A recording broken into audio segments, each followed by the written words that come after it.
अस्सलाम वालेकुम। मेरा नाम सुलेमान अहमद ख़ान है और मैं पंजाब हेल्थ केयर कमीशन का एक्स एम्प्लॉय हूँ।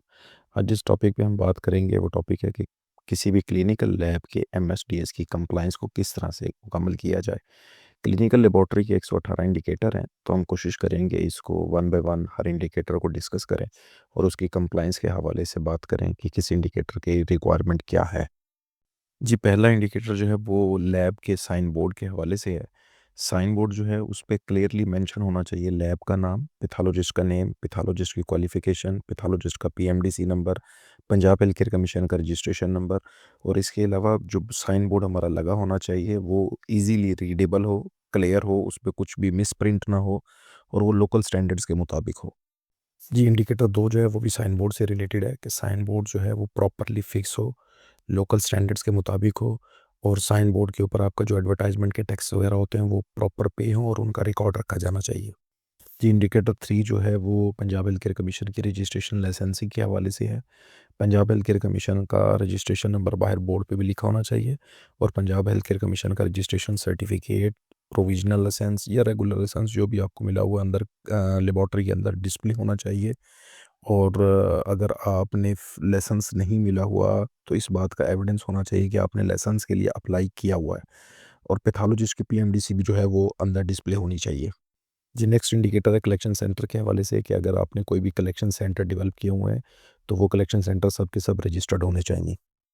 जी, इंडिकेटर 5 की रिक्वायरमेंट ये है कि जितनी भी आउटसोर्स लेबॉर्ट्रीज़ हैं जिनके साथ आप काम कर रहे हैं उनके साथ आपके प्रॉपर एमओयू होने चाहिए और रिटन एसओपीज़ होने चाहिए कि वो तमाम लेबॉर्ट्रीज़ जिनसे आप आउटसोर्स कर रहे हैं उनके साथ सैंपल ट्रांसपोर्टेशन के एसओपीज़ क्या होंगे, क्रिटिकल रिजल्ट आने की सूरत में क्या एसओपीज़ होंगे और इमरजेंसी टाइम फ्रेम के कोई टेस्ट आपको इमरजेंसी में चाहिए तो उसके रिजल्ट के लिए क्या आपके एसओपीज़ होंगे। जी, इंडिकेटर 6 की रिक्वायरमेंट ये है कि जो लैब को हेड कर रहा है, टेक्निकल पर्सन जो हमारा पैथोलॉजिस्ट होता है, उसका पीएमडीसी सर्टिफिकेट वैलिड होना चाहिए। उसकी जो क्वालिफ़िकेशन है वो लैब में दी जाने वाली सर्विसेज़ से मैच करनी चाहिए और पैथोलॉजिस्ट की डेली 4 घंटे फिज़िकल प्रेज़ेंस लैब में ज़रूरी है। पंजाब हेल्थ केयर कमीशन इसको क्रॉस वेरीफ़ाई कर सकता है लैब में मौजूद सीसीटीवी कैमरों के हवाले से।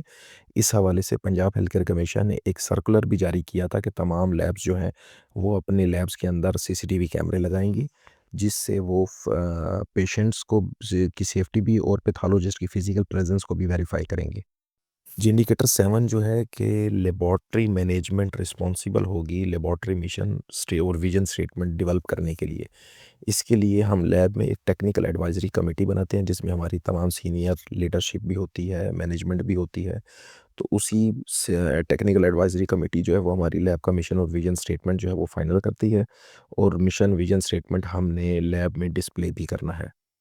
जी, नेक्स्ट इंडिकेटर है कि लेबॉर्ट्री के एसओपीज़ और पॉलिसीज़ डेवलप करने के लिए हमारी मैनेजमेंट जो है वो रिस्पॉन्सिबल होगी। अगेन हमारी टेक्निकल एडवाइजरी कमेटी जो है वो लैब की पॉलिसी डेवलप करेगी और लैब के तमाम एसओपीज़ जो हैं वो इसी टेक्निकल एडवाइजरी कमेटी की अप्रूवल से ही फाइनल होंगे।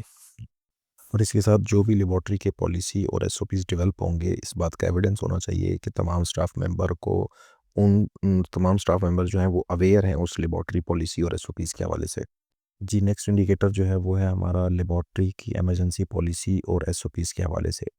तो लेबॉर्ट्री में हमें इमरजेंसी पॉलिसी और एसओपीज़ डेवलप करने हैं, इवैक्यूएशन रूट फाइनल करना है, इवैक्यूएशन टीम फाइनल करनी है और ये हमने अपनी टेक्निकल एडवाइजरी कमेटी से अप्रूव कराने हैं और स्टाफ को इस हवाले से अवेयर करना है। उस बात का हमारे पास डॉक्यूमेंट्री एविडेंस होना चाहिए कि हमने स्टाफ को इस हवाले से अवेयर कर दिया हुआ है। जी, इंडिकेटर 10 जो है वो लैब के बजट के हवाले से है और लैब में मौजूद सफिशिएंट स्पेस के हवाले से है। हमारा लैब का बजट जो है वो टेक्निकल एडवाइजरी कमेटी से हम अप्रूव करवा लेंगे। लैब में इतनी स्पेस मौजूद होनी चाहिए कि लैब में दी जाने वाली जितनी भी एक्टिविटीज़ हैं वो ईज़िली परफ़ॉर्म हो सकती हों और इस बात का कोई एविडेंस नहीं होना चाहिए कि हमारा कोई भी रिपोर्टिंग जो है वो डिले हुई है कंसर्न स्टाफ के ना होने की वजह से, किसी इक्विपमेंट की अनअवेलेबिलिटी की वजह से या किट या रीजेंट ना होने की वजह से। और इस बात के हमारे जो एविडेंस हैं वो हमारा स्टॉक रजिस्टर और ड्यूटी रोस्टर जो है वो इस बात का एविडेंस होगा कि ऐसा कोई भी डिले हमारी किसी रिपोर्ट में नहीं हुआ। जी, इंडिकेटर 11 जो है वो लैब के ऑर्गेनोग्राम के हवाले से है। हमने अपना एक ऑर्गेनोग्राम डेवलप करना है लैब का और उसको हमने अपने टेक्निकल हेड या सीईओ से अप्रूव कराना है और वो ऑर्गेनोग्राम जो है वो हमने लैब में डिस्प्ले भी करना है। जी, इंडिकेटर 12 जो है वो लैब में जितने भी हमारे सेक्शंस हैं उनके सेक्शन हेड्स को अपॉइंट करने के हवाले से है। लैब में जितने भी हमारे सर्विसेज दी जा रही हैं, लाइक हेमाटोलॉजी है, बायोकेमिस्ट्री है, स्पेशल केमिस्ट्री है, सीरोलॉजी है, इन सब का हमने एक एक सेक्शन हेड नॉमिनेट करना है। और उसके लिए हमने पहले अपना एलिजिबिलिटी क्राइटेरिया डिफाइन करना है कि ये हमारा एलिजिबिलिटी क्राइटेरिया होगा। जो पर्सन इस क्राइटेरिया पे पूरा उतर रहा है उसी को हमने अपना सेक्शन हेड अपॉइंट करना है। जी, इंडिकेटर 13 जो है वो रिसर्च एक्टिविटीज़ के हवाले से है। अगर लैब किसी किस्म की कोई रिसर्च कंडक्ट कर रही है या किसी रिसर्च में पार्टिसिपेट कर रही है तो इसका एविडेंस होना चाहिए। और अगर नहीं कर रही तो किसी डिजीज़ रिलेटेड डाटा जो भी आपके पास होता है और वो आप किसी भी कंसर्न अथॉरिटी से शेयर करते हैं तो उसका एविडेंस मौजूद होना चाहिए। ये इंडिकेटर 14 जो है वो रेलेवेंट रूल्स एंड रेगुलेशन के हवाले से है कि लेबॉर्टरी पे इम्प्लीमेंट होने वाले तमाम रूल्स रेगुलेशंस की कॉपीज़ लैब में मौजूद होनी चाहिए। और उन लॉज़ की फ़िज़िकल एप्लीकेबिलिटी भी इंश्योर होनी चाहिए कि उन लॉज़ को इम्प्लीमेंट भी किया जा रहा है फ़िज़िकली। अगर आपको ये वीडियो इन्फॉर्मेटिव लगी हो तो काइंडली मेरी वीडियो को लाइक और शेयर कीजिएगा और मेरे चैनल को सब्सक्राइब कीजिएगा ताकि इस हवाले से नेक्स्ट जो भी वीडियोस अपलोड हों वो आपको टाइमली मिलती रहें। और पंजाब हेल्थ केयर कमीशन के हवाले से अगर आपको कोई भी कंसल्टेंसी सर्विसेज रिक्वायर्ड हो तो आप इन दिए गए नंबर्स पर रब्ता कर सकते हैं।